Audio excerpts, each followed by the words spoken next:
Hello everyone, my name is Jaya Ghosh and once again welcome to my channel. Hope you all are doing good. So in today's video we will talk about class 9 chapter 1 number systems. इसके कुछ basics पहले हम लोग discuss कर लेंगे, then इसके हम लोग एक्सरसाइज सॉल्व करेंगे one by one. So without delay video को स्टार्ट करते हैं. और अगर आप लोग इस चैनल पे नए हैं तो don't forget to subscribe this channel and don't forget to press the bell icon. So आपका फर्स्ट टॉपिक जो है वो है नेचुरल नंबर. नेचुरल नंबर्स क्या होते हैं? Natural numbers are your counting numbers. हम लोग एक बंद कमरे में टेबल चेयर जो भी रखी हुई है उसको कैसे काउंट करते हैं? 1 2 3 4 ऐसे काउंट करते हैं ना. So these are counting numbers. So natural numbers are counting numbers. ठीक है. और नेचुरल नंबर को अगर हम लोग नंबर लाइन पे ड्रॉ करेंगे तो वो राइट साइड में एंडलेस मूव हो सकता है. राइट साइड में एंडलेस मूव होगा. 1 से छोटा तो अभी कुछ भी नहीं है. 1 is the smallest natural number, इसीलिए नेचुरल नंबर हमेशा नंबर लाइन पे राइट हैंड साइड में आगे बढ़ता है. ठीक है. And natural number is denoted by capital letter N. Capital N से हम लोग नेचुरल नंबर को डिनोट करते हैं. अब बात करते हैं होल नंबर्स की. होल नंबर्स क्या होते हैं?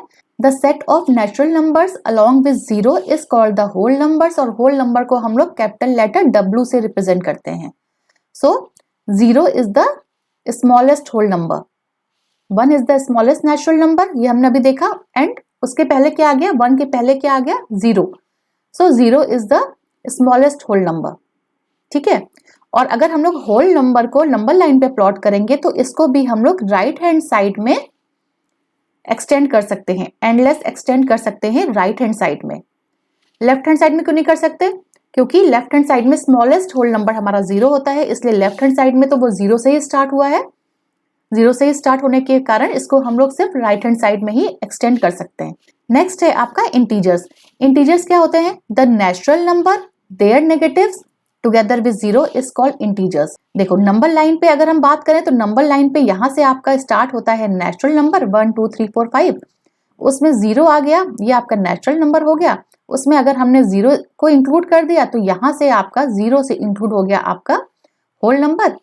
और 0 के पहले क्या? Negative numbers. नेचुरल नंबर्स के जो भी नेगेटिव होते हैं उनको भी अगर हम ऐड कर देंगे तो ये पूरा मिला के आपका बनता है इंटीजर्स. अब अगर हम लोग इंटीजर्स को नंबर लाइन पे प्लॉट करते हैं तो हम लोग क्या मिलेगा कि दोनों तरफ बोथ डायरेक्शन में ये एंडलेस एक्सटेंड हो सकता है. अगर हमें ये बताना है कि 8 का नेगेटिव क्या होता है? -8. तो -8 भी तो हम लोग नंबर लाइन पे प्लॉट कर सकते हैं ना. -8 भी प्लॉट कर सकते हैं, 8 भी प्लॉट कर सकते हैं. ऐसे आप लोग कितना भी बड़ा नंबर बोलो उसका नेगेटिव बनाओ और नंबर लाइन पे आप उसको प्लॉट कर सकते हो.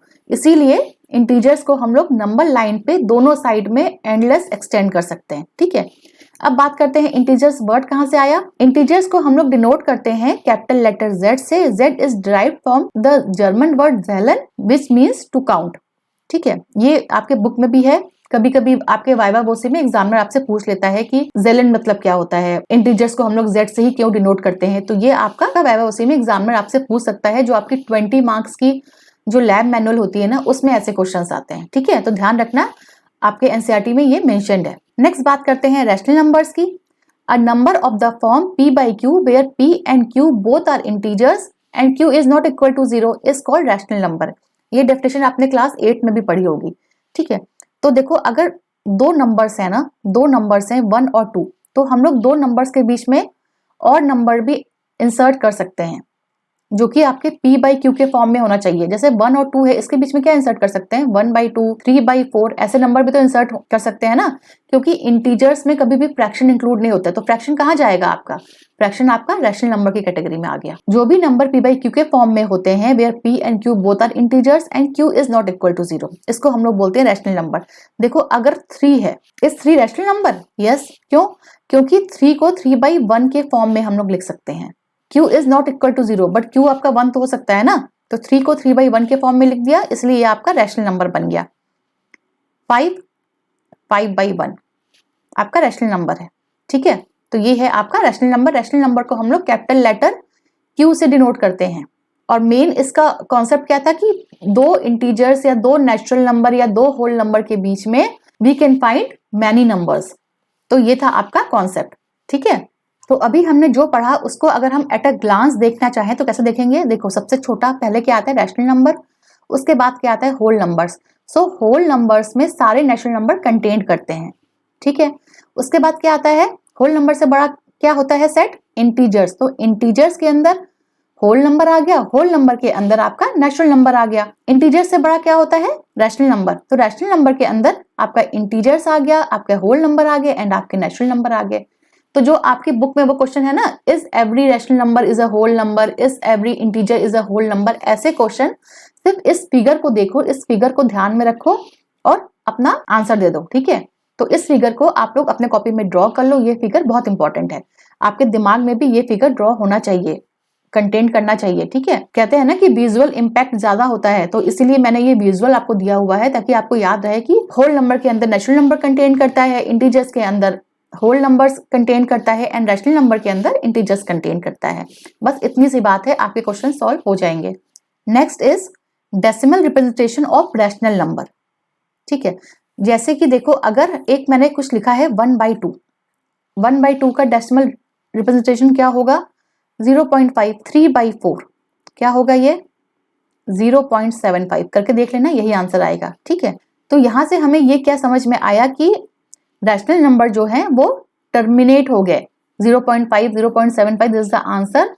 सो यहाँ पे हमने क्या लिखा कि डेसिमल नंबर जो है वो आपका टर्मिनेट हो गया, ठीक है। इसको हम लोग बोलते हैं टर्मिनेट, जो कि आपका रिमाइंडर 0 आ गया और आपका एक आंसर आ गया, ठीक है। एक और करके देख लो, 5/8, 5/8, ठीक है। देखो, अगर हम डिवाइड करते हैं ना 5/8 को, तो कैसे आंसर आएगा इसका? 8 डिवाइजर हो गया, 5 इज डिविडेंड, पॉइंट लगा के 0 बढ़ाया, 8 6 48, 2 0, 8 2 16, ओके, 4 0, 8 5 40, रिमाइंडर क्या हुआ? 0 हो गया। सो इट मीन्स कि 5/8 जो है इसका आंसर आ गया हमारा 0.625, और ये भी क्या हो गया? ये आपका टर्मिनेट हो गया। टर्मिनेट क्यों हुआ? क्योंकि रिमाइंडर 0 आ गया। तो डेसिमल रिप्रेजेंटेशन की फर्स्ट केस क्या होती है? When reminder is 0। केस 1 क्या होता है? द रिमाइंडर बिकम्स 0, ठीक है। अब एक केस ये भी आएगा जब आपका रिमाइंडर जो है वो 0 नहीं होगा। देखो उसको कैसे सॉल्व करेंगे? Case 2 is the remainder never becomes 0, ठीक है। Let us express 5/11, 7/6 and 22/7 in decimal form. देखो एक कुछ करके देख लेते हैं हम लोग। देखो 5/11 को हम लोग एक बार करके देख लेते हैं। 11 is your divisor and 5 is your dividend. Divide करते हैं, 5 छोटा है 11 बड़ा है, नहीं जाएगा, क्या करोगे? पॉइंट लगा के 0 बढ़ा दो 5 के आगे। 11 4 ज़ा 44, ठीक है, 6 हुआ, 0 बढ़ गया, 11 5 ज़ा 55, अगेन 5 आ गया, अगेन 0 बढ़ा दो, 11 4 ज़ा 44, 6 माइनस साइन लगाते रहना, 6 0, अगेन 11 5 ज़ा 55, ठीक है, 5 मिल गया, 5 एंड 0। तो इसको अगर आप पूरी रात भी करोगे ना तब भी आपका आंसर हर बार क्या आएगा? 4 5 4 5 4 5 4 5। तो इसका मतलब क्या हुआ कि आपका जो रिमाइंडर है वो आपका 0 नहीं हुआ, इट नेवर बिकम्स 0। तो ऐसे को हम लोग क्या बोलते हैं? Non terminating recurring. Non terminating है ना, ये टर्मिनेट तो होगा नहीं, और क्या होगा? रेकरिंग। रेकरिंग क्यों? क्योंकि ये रिपीट कर रहा है, अपने आप को रिपीट कर रहा है, क्वेश्चन जो है वो अपने आप को रिपीट कर रहा है। तो इसको कैसे लिखते हैं? 5/11 इज इक्वल टू 0.45 45 45, ठीक है, ऐसे आगे बढ़ेगा ये। तो 5/11 इज इक्वल टू 0.45 बार। बार मतलब ही समझ में आ गया कि ये अपने आप को 4 5 अपने आप को रिपीट कर रहा है, और इसको हम लोग क्या बोलते हैं? Non terminating recurring. रेकरिंग क्यों? क्योंकि रिपीट हो रहा है, ठीक है।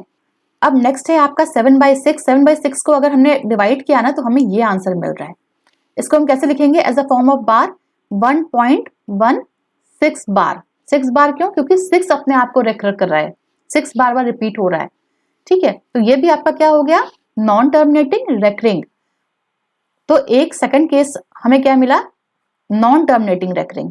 22/7 इसको आप लोग खुद करके देखना, और इसका आंसर जो है वो कमेंट बॉक्स में लिख देना अगर आंसर आ जाएगा तो, कि ये टर्मिनेटिंग है या नॉन टर्मिनेटिंग है, ठीक है। ये एक बार करके देखना आप लोग। तो आज की वीडियो में इतना ही, मिलते हैं नेक्स्ट वीडियो में। Till then take care, good bye.